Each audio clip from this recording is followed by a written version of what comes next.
La peinture maintenant, comment comprendre le processus de création?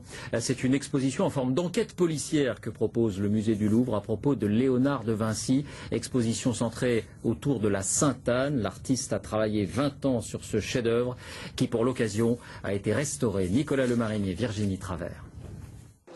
La Vierge à l'enfant avec Sainte-Anne, c'est l'ultime chef-d'œuvre de Léonard de Vinci.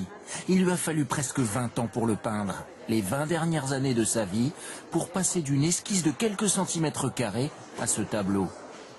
Le musée du Louvre a rassemblé près de 150 documents qui illustrent comment le génie italien a créé cette œuvre. Carnet de notes, croquis, tout montre son perfectionnisme.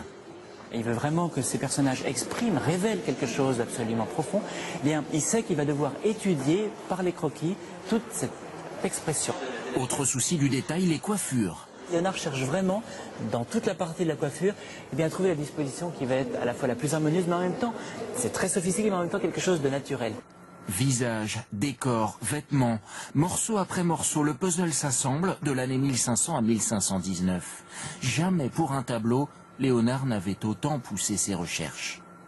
L'exposition présente pour la première fois la Sainte-Anne restaurée, car au fil des siècles, plusieurs couches de vernis avaient fini par ternir les couleurs. Une réflectographie a permis de faire ressortir les dégâts invisibles à l'œil nu. Ces points noirs, ce sont des retouches grossières. Souvent, sous ces grosses taches que vous voyez, il y a des dégâts qui sont infimes. Par exemple, sous des choses comme ça, on trouve un trou qui fait un tête d'épingle. À gauche avant, à droite après, il a fallu 2 ans pour enlever ces retouches, nettoyer le vernis. Le temps d'une exposition, Sainte-Anne vole la vedette à la Joconde.